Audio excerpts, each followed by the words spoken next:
Olá pessoal, tudo bem? Novembro de 2022, vou fazer esse vídeo sobre uma pergunta também. A tua igreja fala de pecado, o que que é o pecado e alerta que o pecado condena, né? Qual que é o objetivo do evangelho, qual que é o objetivo das igrejas, né? Então João Batista, quando veio, a primeira coisa que ele falou para os judeus que já conheciam a palavra de Deus, conheciam os, o Pentateuco, o Antigo Testamento, praticava, e ele falava: arrependei-vos porque é chegado o reino dos céus. Então pense o pessoal que já conhecia bem a palavra, praticava as leis de Moisés, ele falou para se arrepender. Então Jesus também repetiu o mesmo discurso de João Batista, dizendo: arrependei-vos porque é chegado o reino dos céus.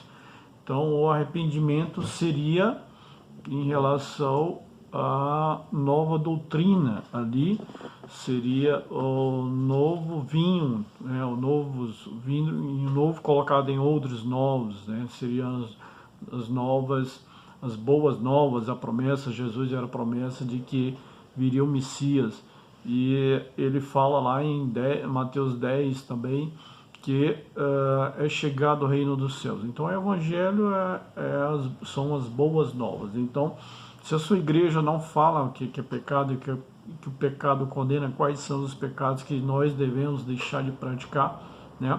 Porque primeiro você conhece o evangelho, ali se identifica, né? Você estuda, conhece, depois nasce de novo, que é a mudança de vida e de comportamento, que é o batismo nas águas, representa, simboliza, e você decide, depois se batiza nas águas, tenta mudar de vida e de comportamento. Mudar de vida é saber o que é pecado. Então as igrejas não falam disso, né?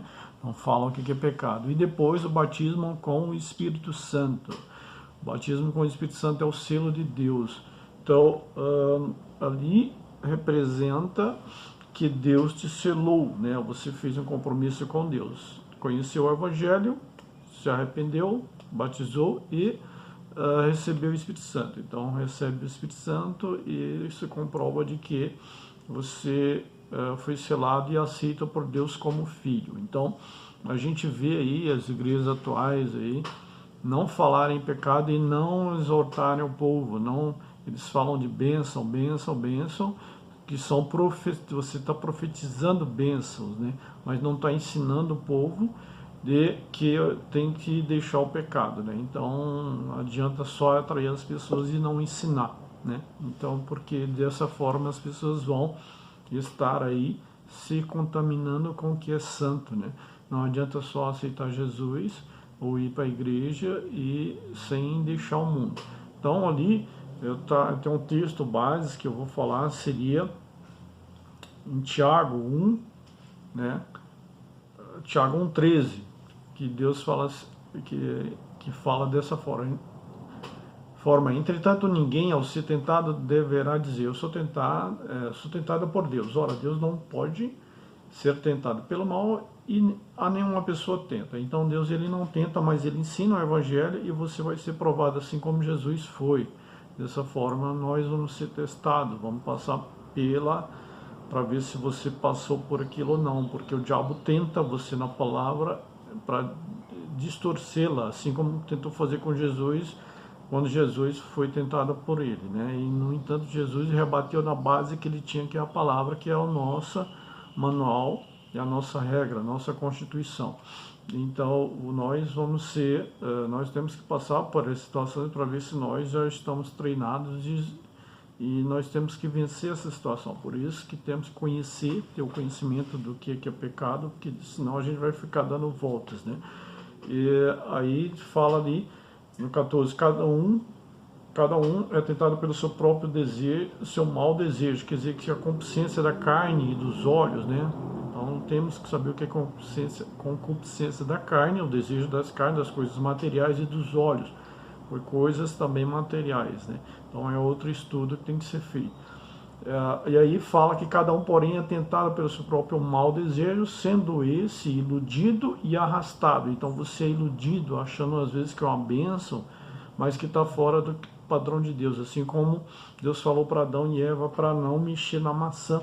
E, no entanto, pelo desejo dela de ser igual a Deus, ela foi lá e mexeu. Mas qual que era o padrão bíblico, né? Nós temos os 10 mandamentos, que é o nosso padrão, e mais Gálatas 5,19 fala das obras da carne, que é a prostituição. Então são os tipos de pecado, né? Que a gente se baseia para ali não praticar aquilo. Então, quando algo sai fora daquilo, quer dizer que não é bênção, né? Então, as igrejas, a gente não sabe, que se engana às vezes uma coisa que não é bênção, você acaba caindo, né, naquele desejo, naquela prática, achando que Deus está te abençoando, mas na verdade não, aquilo é um desejo teu porque sai fora da norma de Deus. O adultério é um exemplo prático, né? Adultério, desejar as coisas das pessoas, é um exemplo prático de que às vezes por você ter desejado algo errado, aquilo vai aparecer na sua vida. Então fala que nós somos iludidos e o arrasta. Então aquilo no mundo material se materializa, né? A coisa errada ela vai se materializar. Por quê? Porque você está desejando aquilo. Então quando você não deseja algo errado, aquilo não se materializa. Mas quando você sai fora da norma de Deus, dos padrões, então aquilo vai se materializar, vai se apresentar para que você porque você teve um desejo. Então nós temos que ter cuidado com esse desejo. Assim como o diabo desejou no céu tomar o trono de Deus e começou a inventar mentiras, aquilo acabou acontecendo. Então o desejo mal gera isso. Aí fala que ele ilude e arrasta, e em seguida esse desejo tendo concebido, quer dizer, aquilo acontece de verdade. Se você, o exemplo do adultério, se você está desejando outra mulher, algo assim, aquilo vai acontecer. Então no mundo espiritual isso gera e faz que se materializa, né? Então, não, estou brigando muito com minha mulher, algo desse tipo, então aquilo acaba acontecendo. E aí você tem que decidir entre fazer o certo e o errado. E ali ele fala que acaba concebido, né, como se fosse uma criança, aquilo acontece, faz nascer o pecado. Então você se envolve naquela situação e acaba gerando uma situação porque você desejou aquilo. Então, ter cuidado com os desejos contrários, né, com a concupiscência dos olhos da carne. Após ter sido consumado, gera morte. Então o pecado vai gerar morte. Então se você desejou algo errado, primeira coisa, os desejos nós temos que colocar em oração. Se você precisa de alguma coisa ou algo, sempre colocar em oração e pôr na mão de Deus, né, que seja da vontade dele. Aí, continuando, Deus nos gerou para abençoar. Meus amados irmãos, não vos permitais ser enganados. Então isso tudo é confundido com bênção, né? Então muitas vezes alguma coisa vem contrária ao que é a norma de Deus e a gente acha que é bênção, mas às vezes não é. Tem muitas profecias que são falsas, né? Mas aquilo é contrário ao que é de Deus, né? Você recebeu uma bênção de alguma coisa que é irregular, né? Você recebeu uma bênção aí que não é correta. Então tem que pôr em oração e ver se aquilo é certo ou não. Então nós temos sempre que orar e colocar na mão de Deus para ver se isso é bênção ou maldição, ou se está na vontade de Deus, ou se o nosso desejo é o desejo que é contrário àquilo que Deus fala na sua palavra. Repetindo, os 10 mandamentos, Gálatas 5,16, e outros tipos de normas que estão no Evangelho de Cristo são a nossa norma de convivência. Então, Jesus falou que nós seremos seus discípulos se fizer o que eu mando. Tá bom? Boa semana. É um alerta, então. Então, busque sempre aqueles que são pastores e que ensinam a palavra, falar sobre pecado e falar sobre essa parte que eu falei sobre Tiago 1,14, quando fala que o pecado se materializa porque você teve um desejo mau. Tá bom? Deus abençoe, boa semana e mais vídeos para frente.